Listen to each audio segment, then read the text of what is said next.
Terima kasih. Apa kabar semua?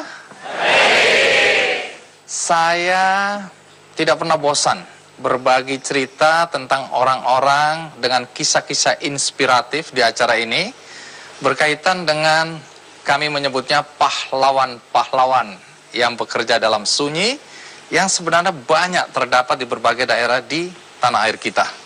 Kali ini saya mengundang 3 tamu kita dengan kisah-kisah inspiratif mereka. Ada yang datang dari Medan, Sumatera Utara, ada yang datang dari Kupang di Nusa Tenggara Timur, dan ada juga dari Bima di Nusa Tenggara Barat. Nah, untuk yang pertama kita undang tamu kita dari Medan, Sumatera Utara, Dr. Rizali Nasution.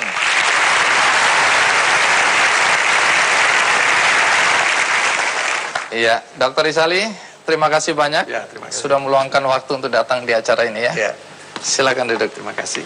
Saya dengar Anda menggerakkan kegiatan microfinance untuk memberikan bantuan pendanaan atau keuangan bagi orang-orang di desa. Apa betul? Ya, benar. Di desa mana itu? Di mungkin puluhan desa di Kabupaten Deli Serdang, Kabupaten Serdang Bedagai, Kabupaten Asahan, kemudian Kabupaten Langkat dan Binjai.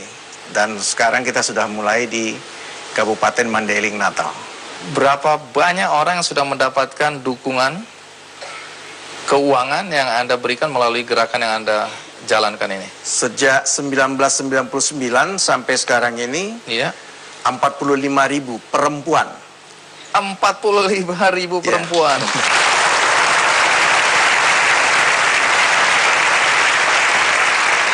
Tunggu, kalimat perempuan ini tidak nyaman buat saya. Sudah segitu banyaknya dan semuanya perempuan. Semuanya perempuan. Nanti saya akan usut ini ya. Ya. Tapi Anda sendiri seorang dokter. Dokter apa? Saya dokter dengan postgraduate di bidang gizi. Aneh. Dokter, tapi Anda memberikan dukungan keuangan bagi masyarakat di desa, khususnya kaum perempuan. Sementara Anda seorang dokter. Nanti di mana ketemunya saya juga akan usut itu ya. Tapi sebelum itu mari kita simak dulu liputan berikut ini.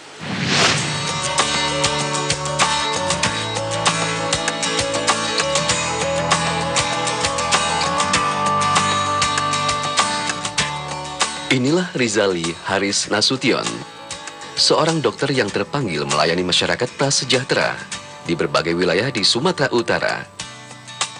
Pria kelahiran Kota Nopan, 22 September 1952 ini adalah pendiri Yayasan Humaniora, yaitu yayasan yang memberikan pelayanan kesehatan kepada masyarakat miskin. Yayasan yang berdiri pada tahun 1983 ini sempat mengalami banyak hambatan dalam melaksanakan kegiatan kesehatan.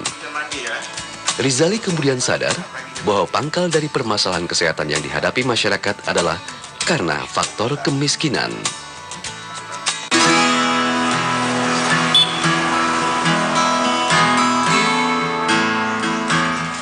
Dengan tujuan meningkatkan taraf hidup masyarakat, Rizali kemudian menjalankan program microfinance atau keuangan mikro, yaitu pemberian pinjaman lunak kepada masyarakat. Melalui koperasi Pokmas Mandiri yang ia dirikan pada tahun 1999, Rizali memberikan pinjaman kepada kaum perempuan untuk dijadikan modal usaha.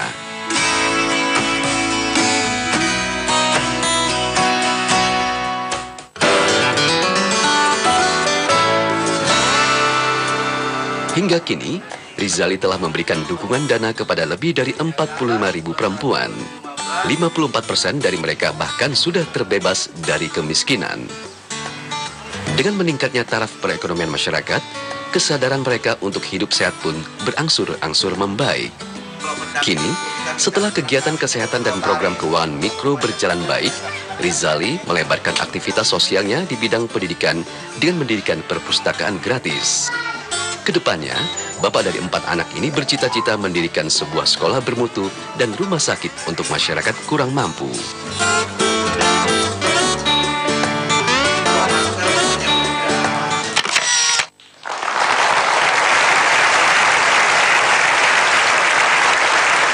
Dr. Rizali, sebelum nanti sampai pada kegiatan Anda untuk memberikan dukungan ya keuangan bagi masyarakat di pedesaan, saya ingin tahu dulu, karena sesudah Anda tamat menjadi dokter, Anda terdorong atau tergerak untuk mendatangi masyarakat di pedesaan.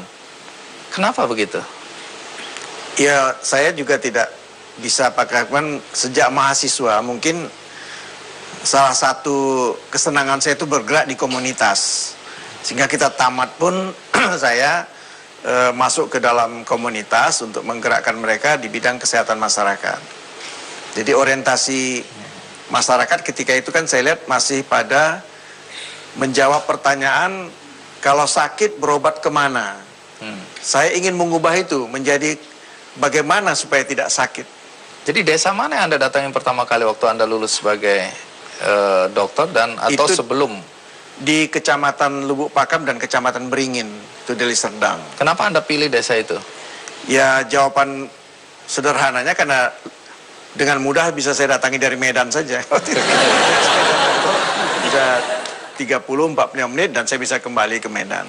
Jadi praktis saya, dan kebetulan saya melihat di tempat itu membutuhkan, ya katakanlah membutuhkan dukungan untuk masalah-masalah kesehatan masyarakat.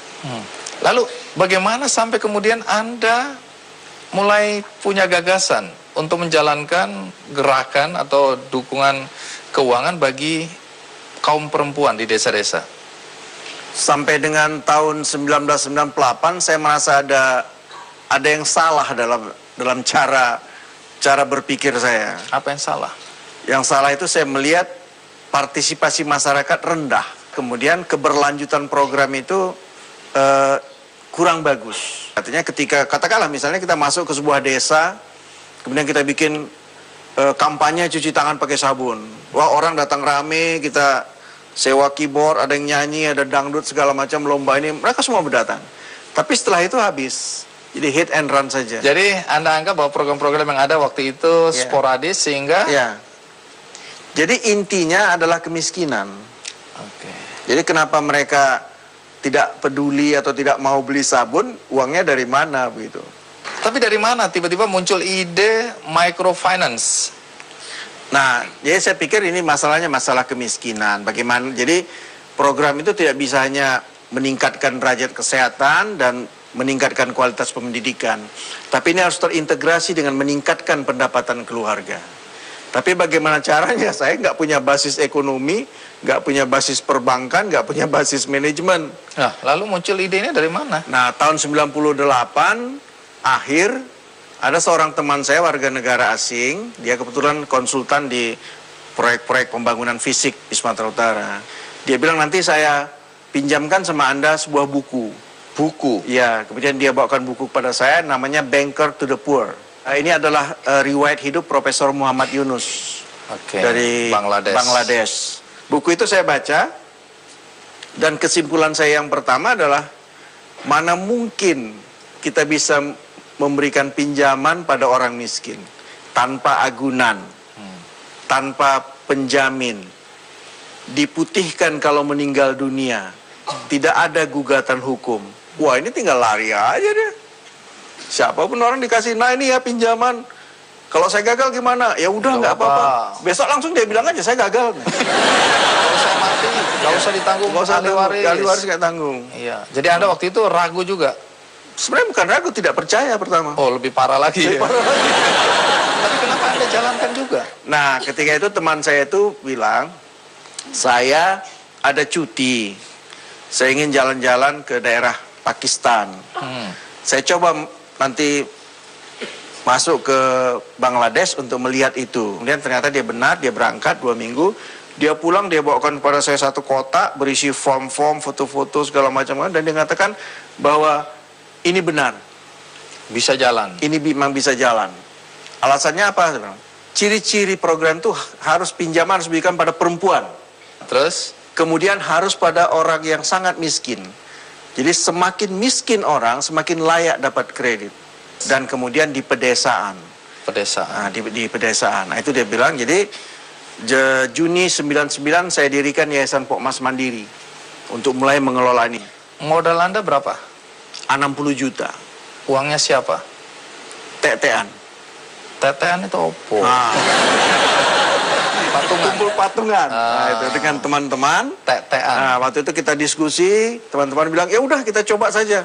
Dengan catatan ya kalau ini nanti gagal, ya sudah. Sampai di sini, Iya. nanti saya akan tanya, apakah pertama kali ketika Anda memberikan pinjaman, uang Anda kembali atau hilang? Iya. Karena tadi kan ketakutan bahwa uang itu akan hilang. Iya. Nah, dan juga mengapa perempuan? Iya.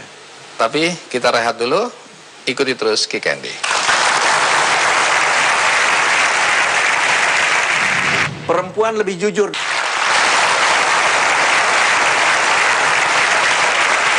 Dr. Rizali, Iya. masih penasaran saya ini soal perempuan.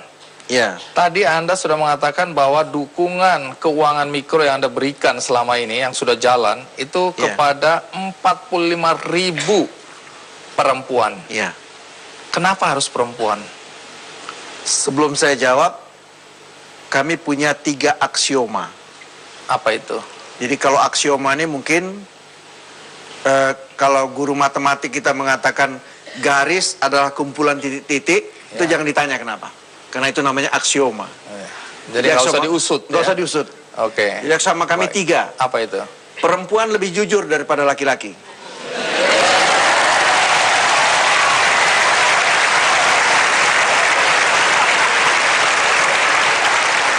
Nah, pertanyaan saya, Anda ini laki atau perempuan?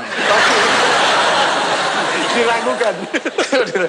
Baik, untuk sementara nggak perlu dipertanyakan ya? Iya, tidak Oke, perlu terus ditanyakan. kedua, Yang kedua, orang miskin lebih jujur daripada orang kaya.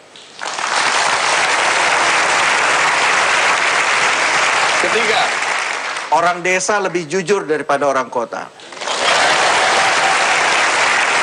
Ini 3 ini kok aksioma. tepuk tangan semua ini. Oh, pancen deso. Oke, perempuan lebih jujur dari laki-laki. Daripada laki-laki ya. Orang miskin lebih jujur daripada orang kaya. Betul. Orang desa lebih jujur daripada dari orang orang kota. Ya. Aksioma itu yang Anda pegang Ya. dalam menjalankan organisasi. Ya. Itu sebabnya Anda lebih mempercayakan bantuan keuangan ini kepada kaum perempuan. Perempuan. Ya. Apakah Anda sudah pernah coba untuk membantu kaum lelaki? Sebelumnya secara kecil-kecilan pernah sebelum tahun 99. Lalu apa yang terjadi? Ya alhamdulillah lebih banyak yang tidak kembali. Memang laki-laki nggak ada yang benar. Iya ya, kali ini saya percaya gitu. Oke. Terus kemudian apa prinsip yang Anda terapkan ketika Anda menjalankan microfinance ini? Adakah aturan-aturan, prinsip-prinsip yang Anda jaga? Kita kan punya 4 prinsip. Apa itu? Tidak butuh jaminan maupun penjamin. Jadi kalau ada perempuan di desa yang membutuhkan dukungan pendanaan, Ya. misalnya atau dukungan ekonomi, Ya. itu tidak perlu Jaminan. ada jaminan. Maupun penjamin. Nilainya berapa sih Nilai bantuannya atau dukungannya? pada tahun awal Januari 2000 kita start dengan Rp500.000. Itu namanya Setiap orang 500. maksimal pinjaman umum pertama. Tapi Terus? sejak 2013 karena situasi ekonomi sekarang sudah naik menjadi 1 juta Untuk perdana. perdananya. Kalau dia taat membayar kembali, Ya, dia boleh pinjam lebih besar lagi nggak? naik 500. Oh, jadi setiap tahap kalau dia sudah lunas, Ya. dia boleh naikkan jadi 500. berarti 1 juta, 1,5 juta, Ya. 2 juta, 2 sampai maksimalnya berapa? 5 juta. Oh, jadi satu orang boleh minjem 5 juta. Melalui tahapan ini. Oke. Dia tidak bisa langsung, dia harus melalui. Uangnya ada itu ya. Tahun 2002 kita mendapat dukungan dari Grameen Trust. Oh, Jadi setelah mereka akhirnya- melihat, maka mereka dapat dukungan. Karena jujur aja saya sampai dengan tahun 2002 sebelum dikunjungi oleh pihak Grameen Trust dari Bangladesh itu, saya sendiri, dosa saya adalah saya sendiri nggak yakin dengan yang saya lakukan ini. Padahal pada tahun 2000 itu tingkat pengembalian itu 98,2%. bagus sekali. Bagus sekali. Nah, ini membuktikan aksioma kedua. Orang miskin lebih jujur. Ya. Jadi dikembalikanlah uang pinjaman itu ya. Dikembalikan, Walaupun sebenarnya kalau nggak kembali, Tidak bisa kita tuntut. tapi toh dikembalikan. Alhamdulillah dikembalikan. Nah, kemudian tadi Anda sebutkan bahwa kalau yang meminjam ini meninggal, Ya, itu tidak kemudian anaknya atau ahli warisnya harus menanggung beban utang itu. tidak. Kecuali ada anaknya yang perempuan ingin melanjutkan usaha ibunya. Dia boleh, ya istilah kerennya take over. Iya, ya, walaupun di desa gagal betul ya.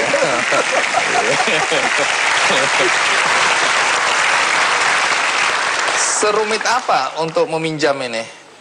Prosesnya, administrasinya? Apa nunggu panjang atau harus isi KTP miskin dan lain-lain atau gimana? Tadi kan prinsip kita pertama tidak butuh jaminan maupun penjamin. Ya. Prinsip kita yang kedua itu diputihkan sisa pinjaman kalau meninggal dunia. Prinsip ketiga tidak boleh ada gugatan hukum. Prinsip keempat adalah administrasinya sangat sederhana. Jadi mereka cukup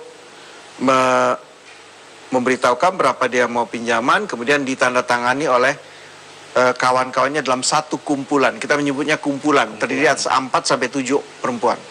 Ini berapa lama Anda sudah jalankan? 99 sampai sekarang. Jadi sudah masuk tahun ke-16. Iya, bisa dibilang cukup lama itu ya.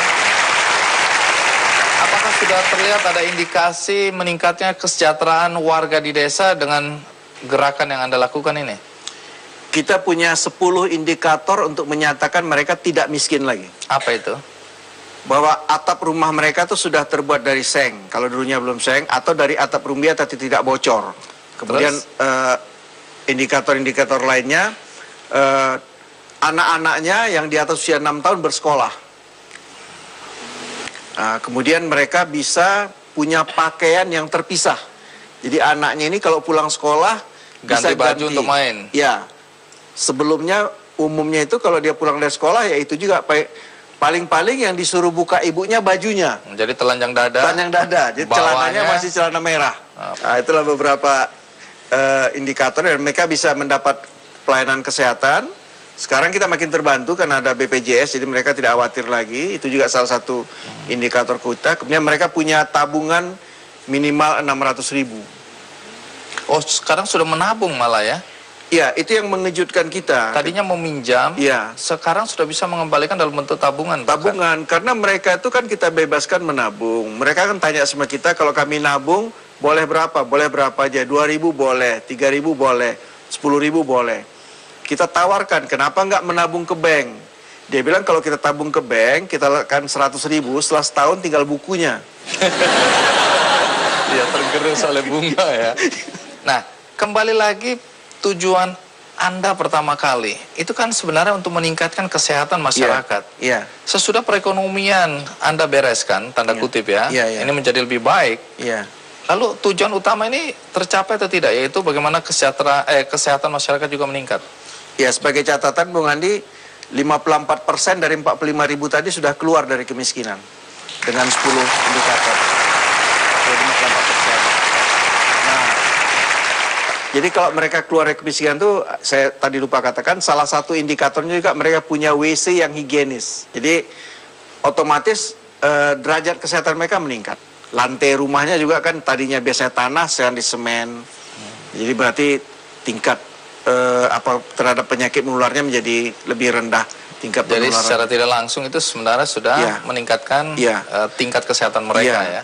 Baik, saya dengar tadi di dalam rekaman bahwa Anda juga punya kepedulian untuk bidang pendidikan. Iya. Apa rencana ke depan Anda? Sebenarnya sekarang yang sedang kami lakukan itu namanya program masyarakat membaca. Jadi sekarang kami sudah punya 4 perpustakaan desa. Di mana anak-anak bisa membaca, bisa meminjam buku. Kemudian juga sekarang sudah dilengkapi dengan komputer multimedia dan akses internet. Tapi jangan bayangkan banyak. Paling-paling satu perpustakaan ada 6 komputernya itu. Dan buku-buku. Baik. Setelah ini ditayangkan dan banyak orang kemudian terinspirasi ingin mengikuti jejak Anda. Iya. Apa prinsip yang harus mereka pegang agar tidak gagal? Keberpihakan, Bung Andi.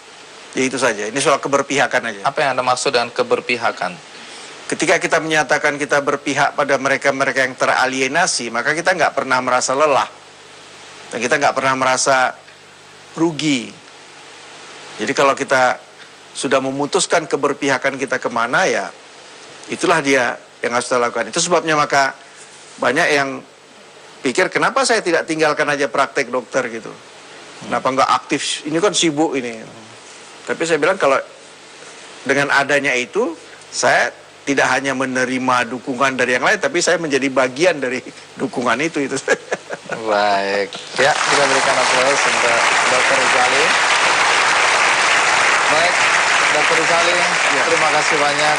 Anda sudah berbagi dengan kami di studio dan juga penonton di rumah. Ya, saya yakin banyak inspirasi yang kami dapatkan dari cerita Anda. Ya.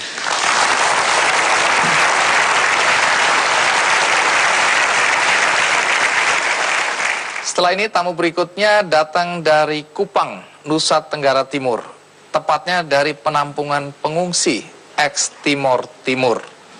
Pengungsi yang satu ini di tengah kesulitan yang dihadapi oleh para pengungsi, melakukan satu tindakan yang bertujuan untuk menyejahterakan para pengungsi di sana.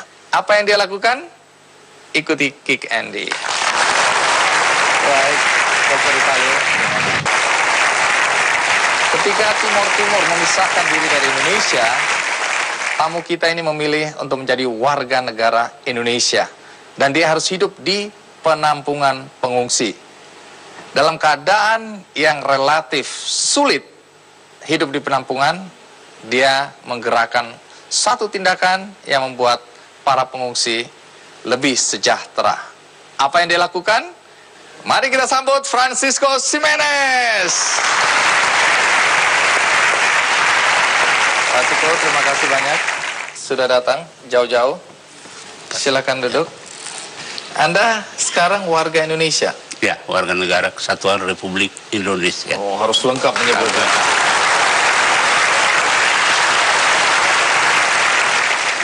Ketika masih Timor Timur, belum menjadi Timor Leste, dan Anda berada di sana, pekerjaan Anda apa? Saya terakhir pekerjaan saya itu tropas. Tropas itu apa? Tentara Portugis. Tentara Portugis? Ya. Kemudian sesudah integrasi, kemudian kami diminta untuk jadi tentara Indonesia. Dan kami adalah orang-orang yang pertama kali, orang tim-tim yang pertama kali masuk sebagai Tentara Nasional Indonesia. TNI? Ya.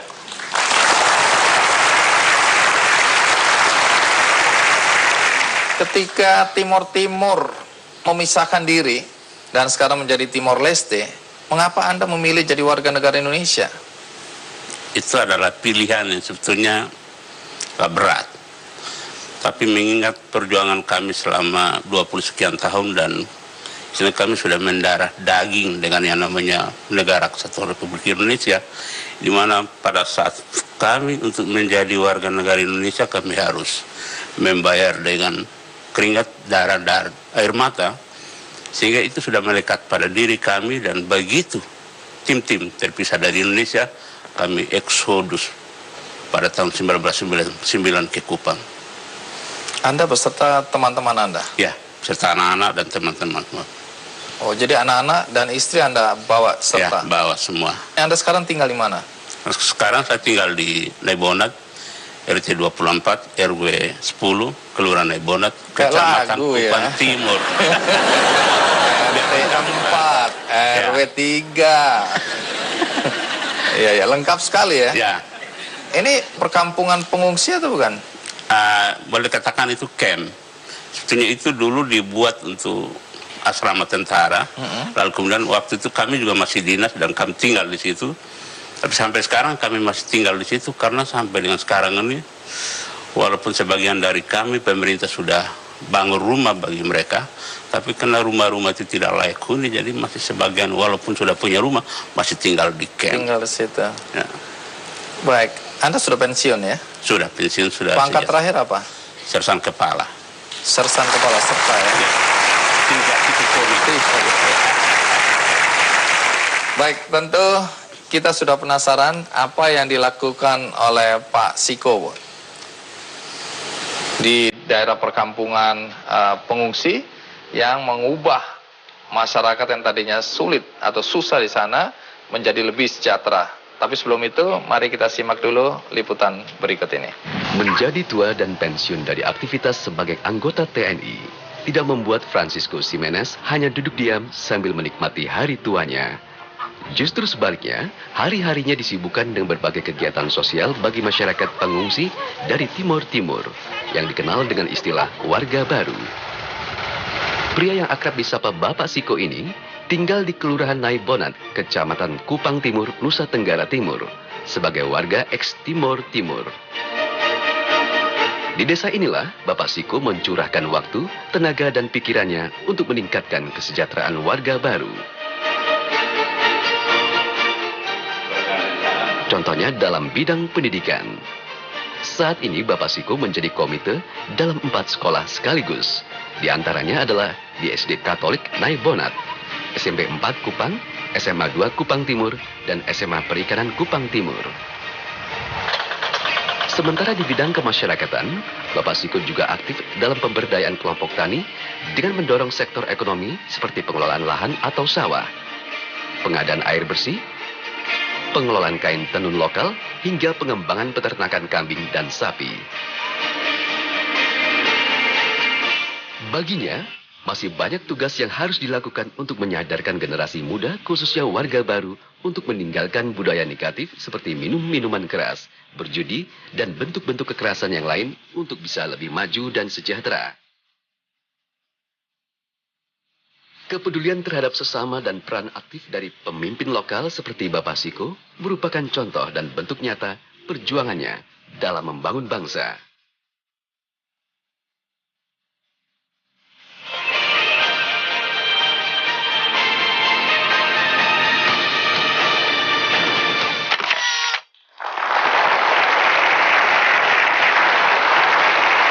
Jadi garis besarnya apa yang Anda lakukan?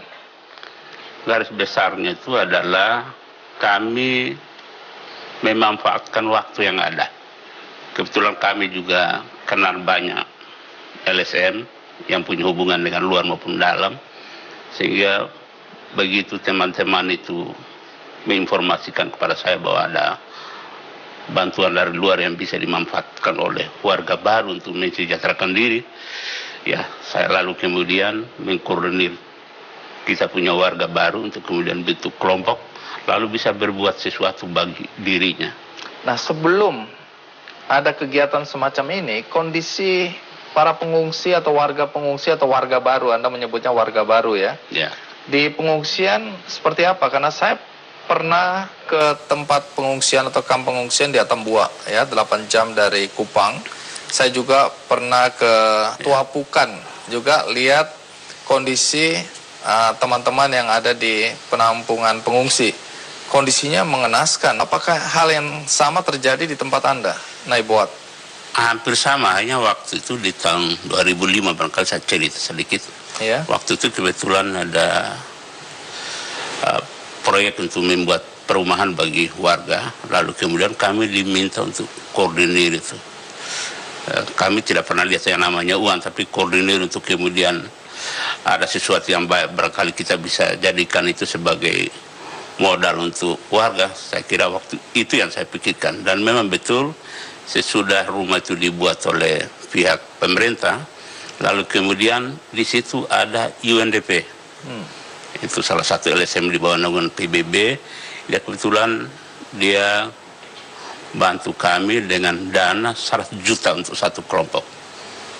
Nah, 100 juta itu yang kemudian kami buat sumur bor, kemudian itu yang bisa menggerakkan perekonomian masyarakat. Sebab di daerah Naibonat itu, di mana-mana kalau bor pasti ada air, dan masyarakat itu mau kerja. Hanya sekarang yang mendorong mereka untuk kerja itu yang tidak ada. Dan yang paling gampang dan sehingga orang itu mau kerja adalah kalau ada air di bawah tanah. Tapi bagaimana bisa ini air keluar? Naik ke atas. Ya, dengan dana daripada UNDP itu, lalu kemudian kami bisa membentuk 14 kelompok, dan waktu itu kami juga bisa bor 14 sumur bor dengan 14 mesin pompa air. Dan di tahun 2006, yang biasanya kalau musim panas daerah itu kering, mulai kelihatan hijau. Dan syukur karena waktu itu juga CDF Kelurahan Naibonat itu menjadi yang terbaik di seluruh Indonesia waktu itu.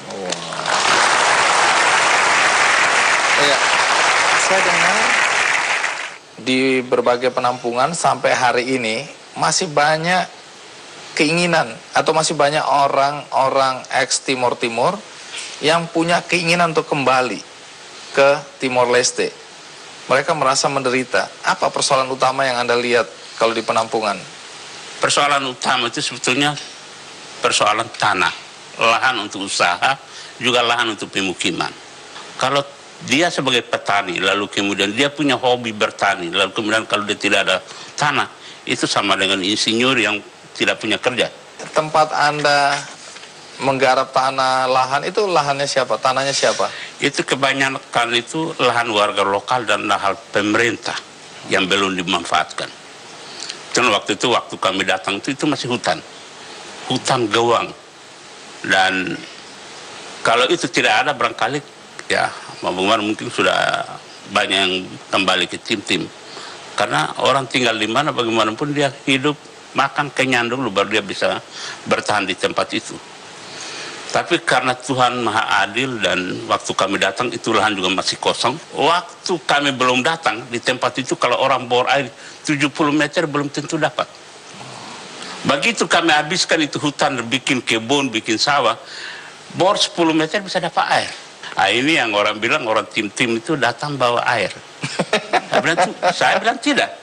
Tuhan masih kasihani kami sehingga dia menciptakan air untuk kami. So dia belum mau kami kembali ke tim-tim hanya karena kami lapar dan haus. Kira itu. Iya. Baik. Nah waktu itu saya berpikir andaikan satu saat ada yang buat.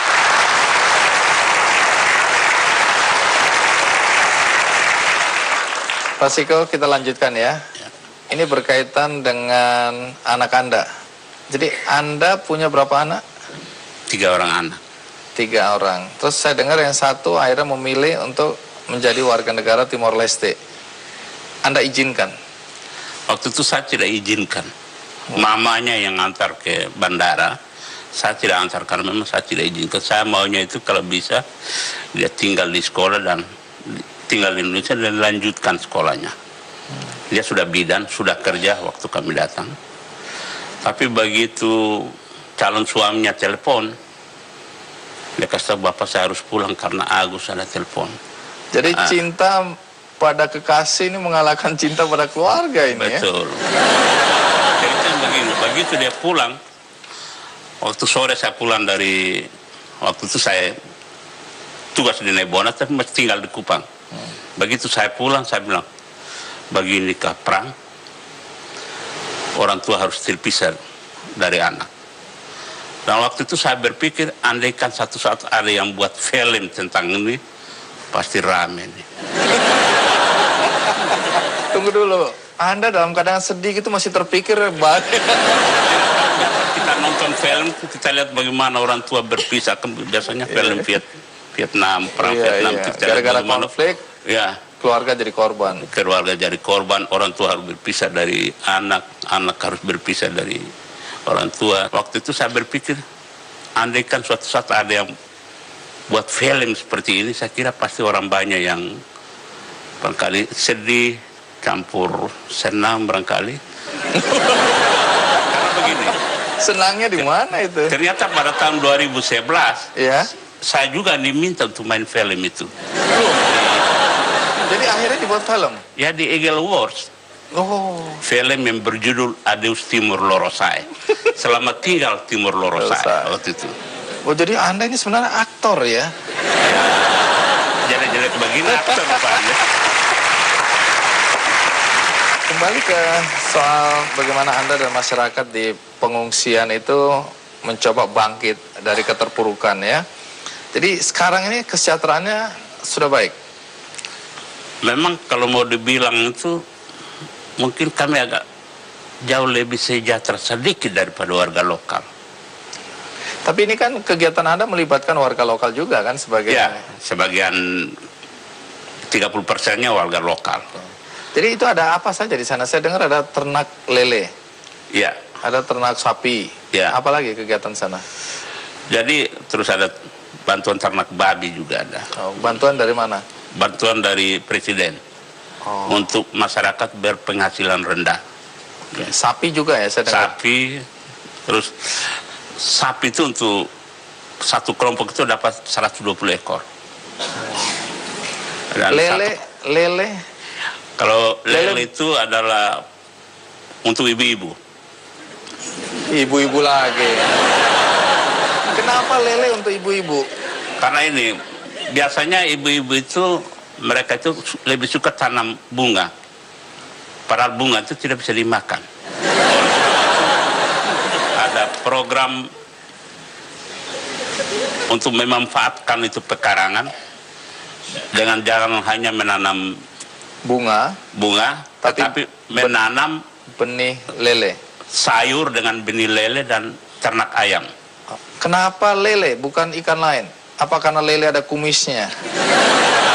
Begini, lele itu karena lagi tren di Kupang. Oh, Ya. begitu. Jadi kalau kita bisa, jadi ada yang namanya pecel lele kalau di Kupang tuh. Jadi, ya. Jadi kalau kita bisa piara itu lele sampai 3 bulan, lalu kemudian dia punya berat badan itu 5 ekor, dia bisa 1 kilo, dihargai 30.000 per kilo. Jadi hasil dari ternak dan tanam-menanam ini memang dijual ya. Ya, Baik, itu yang membuat kesejahteraan sudah lebih baik sekarang ini. ya. Kemudian sekolah. Saya dengar Anda juga merasa sekolah ini penting buat anak-anak di sana. Ya. Apa yang dilakukan oleh Anda dan warga di pengungsian? Ini begini, pada tahun 2011, begitu tahun ajaran baru, ada 32 orang anak yang tidak bisa ditampung di SMA negeri. Karena ketiadaan ruang kelas. Hanya waktu itu kebetulan ada rumah satu yang kosong di sebelah gedung SMA itu. Rumah itu juga dulu kami yang buat untuk anak-anak sekolah. Lalu kami rehab itu rumah. Mungkin tadi ibu ada lihat di film itu yang lagi campur-campur semen itu yang kami rehab. Lalu kemudian anak-anak bisa bersekolah di situ.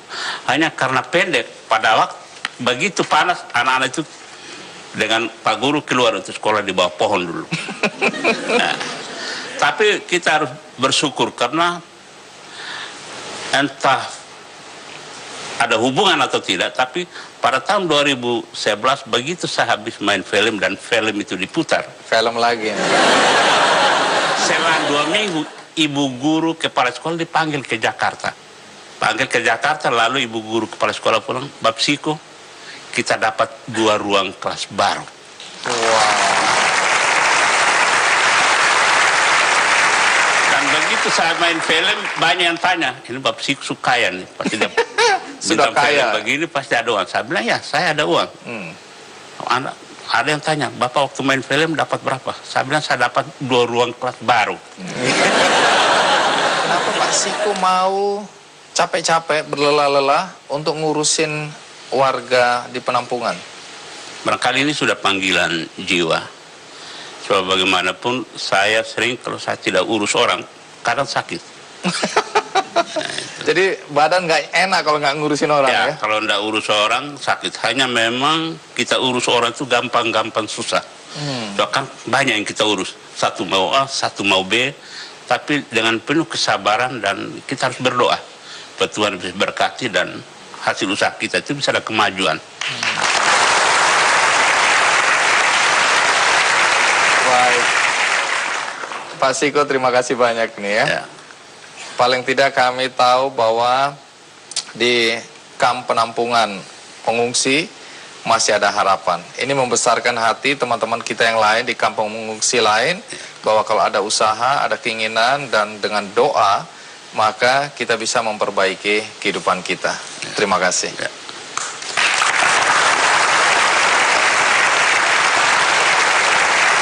Saya mendengar kabar bahwa di Bima, Nusa Tenggara Barat, ada seorang supir bus malam yang menyisihkan uangnya untuk mendirikan sekolah. Kabarnya sekolah itu bahkan gratis. Tapi apakah benar atau tidak? ikuti terus Ki Candy. Saya dengar ini kan tanah orang tua yang... Tamu kita berikutnya seorang supir bus malam, dan dia dengan segala kemampuan yang terbatas mendirikan sebuah sekolah berbasis agama. Mari kita sambut Saleh Yusuf.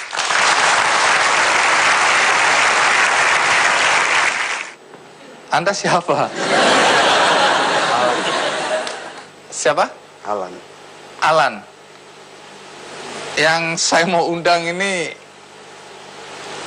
orang yang mendirikan sekolah. Saya. Anda mendirikan sekolah?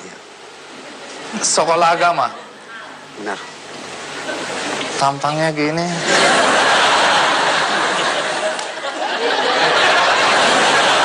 Gak nyambung. Tapi, oke. Silakan duduk dulu, saya belum yakin tapi silakan. Oh iya, selamat datang. Baik. Daripada kita semua bingung, kita lihat dulu liputan berikut ini.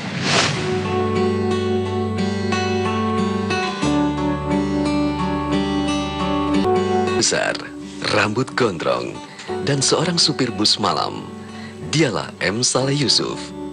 Sekilas tidak ada yang istimewa dari laki-laki kelahiran desa Mau, Kabupaten Bima, Nusa Tenggara Barat ini. Sehari-harinya, pria yang akrab disapa Alan ini bekerja sebagai supir bus AKAP dengan rute Bima Mataram.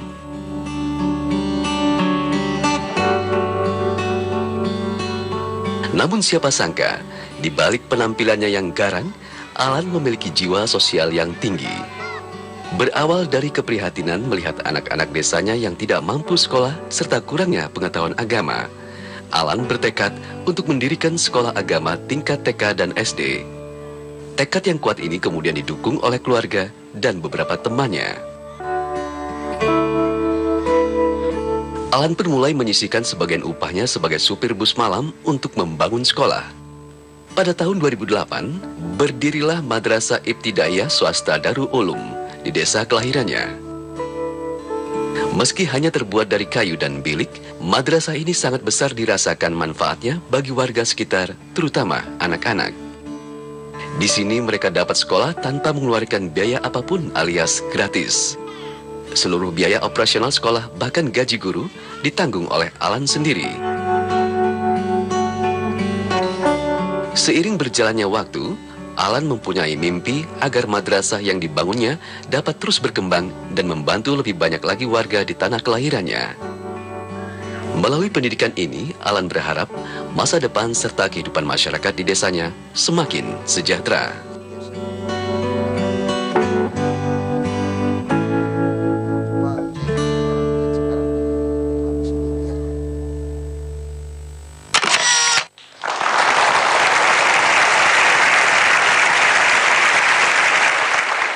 Ternyata benar Anda ya yang mendirikan sekolah itu ya. Iya. Saya harus minta maaf ini. Karena saya kadang-kadang kita menilai orang dari penampilan. Penampilan preman tapi hati malaikat.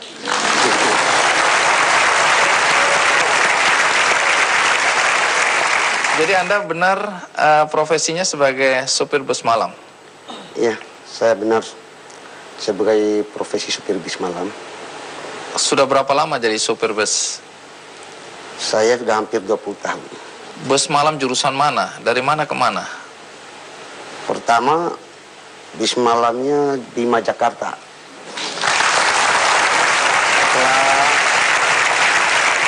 Setelah 2 tahun ini saya jurusannya Bima Mataram. Oke. Mengambil jalur yang lebih dekat karena selalu dibutuhkan di sekolah. Dari mana sampai terpikirkan untuk mendirikan sekolah? Itu dari pengalaman perjalanan saya. Apa yang Anda alami? Saya melihat perbandingan dari perjalanan saya mulai dari Jakarta ke Bima. Saya melihat anak-anak di sekolah saya dan orang-orang di kampung saya perlu merubah pola pikirnya. Saya melihat perbandingan itu berarti di kampung saya ketinggalan. Ada banyak orang-orang yang mampu, yang lebih dari saya. Tapi mungkin saya orang yang ditunjuk oleh Allah.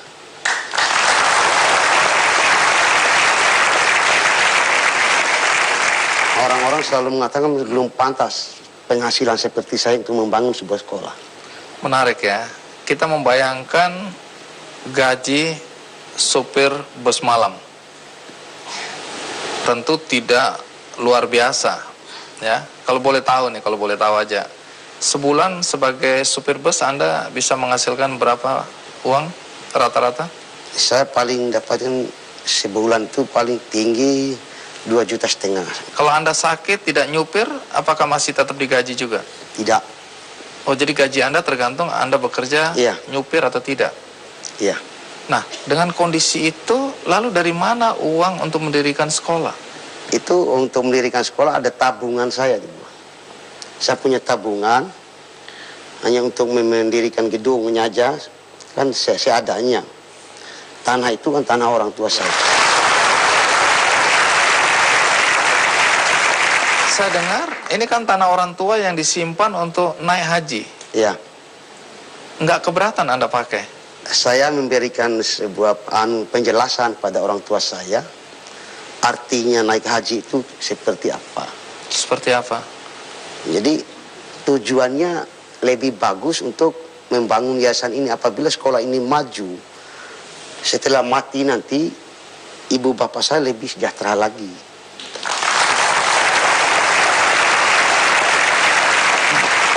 Waktu Anda dirikan, ada berapa ruang kelas pertama kali?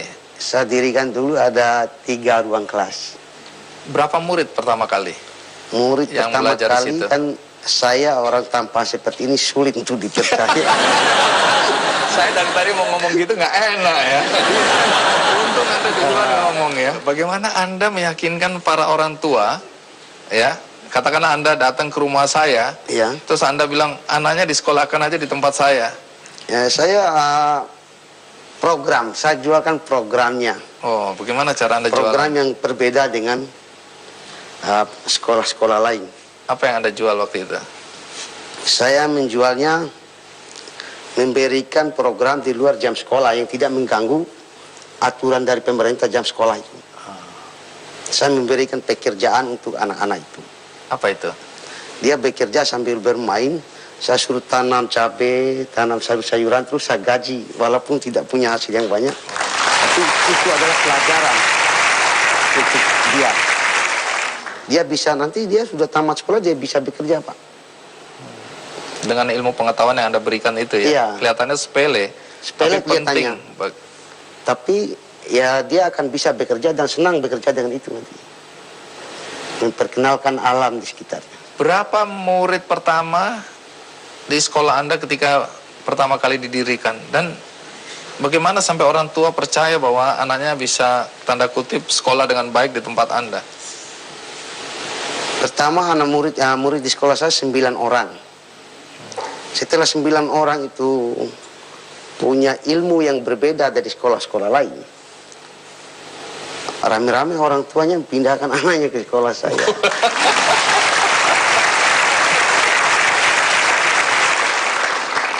Lalu kalau ada murid, tentu harus ada guru. Ya, Siapa guru yang mau ngajar di situ? di Bima, Pak. Di Bima itu per tahunnya itu memproduksi sarjana S1 itu 4.500 paling sedikit. Yang dibutuhkan oleh pemerintah paling nggak sampai 100 orang. Nah, saya panggil itu untuk memanfaatkan di situ dengan gaji seadanya. Mau dia, karena membutuhkan pengalaman kerja itu tadi. Ya, jalur saya itu selalu hadapi preman, Pak. Nambah ini, buat nambah, Bang. Kalau orang udah tampan sama kayak preman, mana?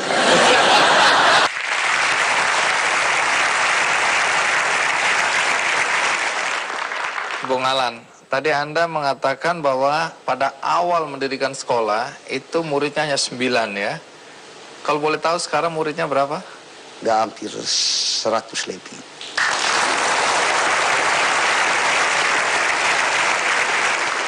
Gurunya ada berapa sekarang? Guru 15.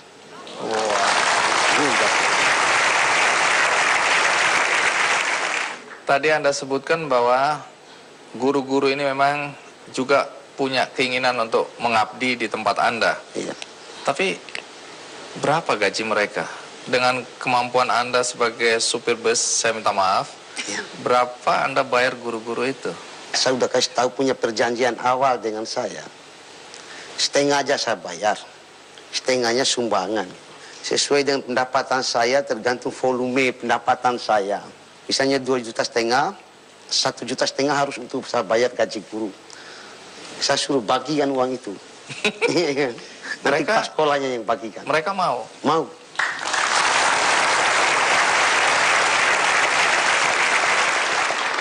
Baik, itu untuk gaji guru. Lalu untuk dukungan sarana ajar mengajar, peralatan-peralatan sekolah bagaimana? Ada saya kasih standar di situ, saya kasih 300 saja. Sebulan. Cukup nggak cukup? Cukup nggak cukup? Cukup. Apa tantangan terbesar yang Anda hadapi dalam mengelola sekolah yang Anda bangun ini?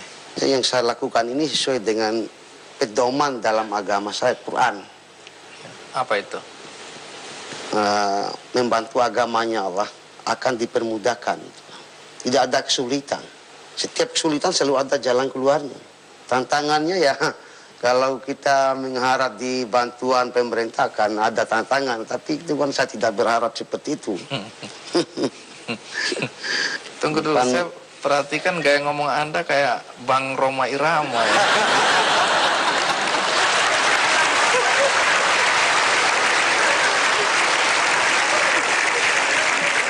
Baik.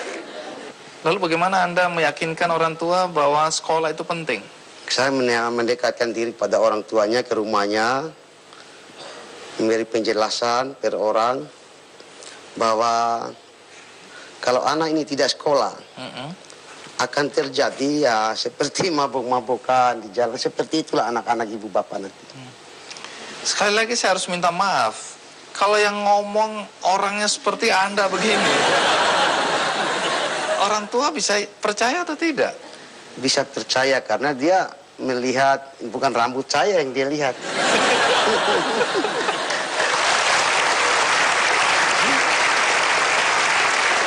Baik, walaupun Anda yakin dengan tampilan seperti apapun juga orang akan melihat hasil karya, bukan penampilan orang. Iya. Tapi kenapa Anda nggak cukur rambut yang rapi seperti seperti Pak Guru, seperti Pak Kiai misalnya? Iya. Kenapa harus seperti ini? Saya anak jalan, masih anak jalanan istilahnya. Masih hidupnya di jalan. Menghadapi preman. Nambah ini. Buat nambah bang. Ya itu kalau orang udah tampan sama kayak preman mana?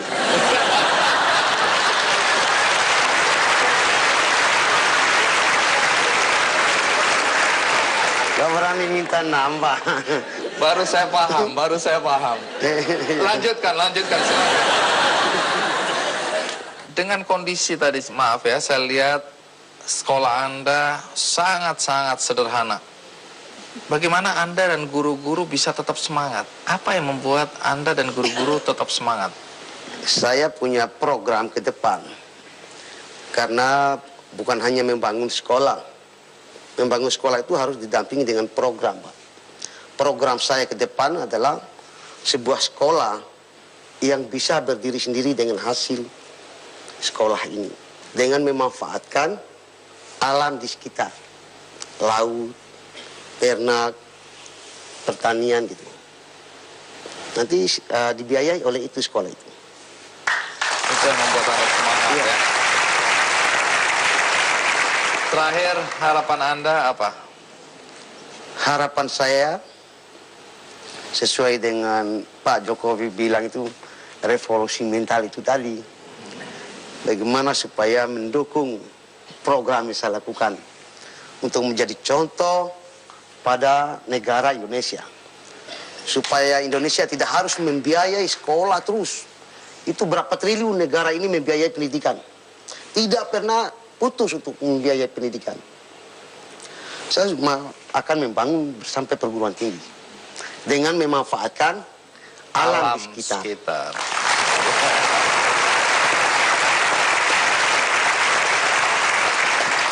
Baik, luar biasa, Bung Alan ya. Terima kasih sekali karena kehadiran Anda ini saya yakin memberikan juga spirit bagi kita semua yang ada di ruangan ini dan penonton di rumah.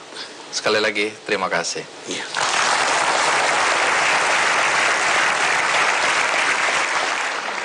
Baik, di ujung acara ini seperti biasa, saya akan membagikan satu buku yang akan mendukung kisah-kisah yang tadi Anda dengarkan, baik dari Dr. Rizali, juga ada Pak Ziko, dan sekarang Bung Alan. Maka buku ini berjudul Mengembangkan Ruang Baca, Kisah Inspiratif Mantan Pejabat Microsoft Melawan Buta Aksara di Berbagai Belahan Dunia. Dan ini akan menjadi milik Anda satu-satu yang hadir di studio.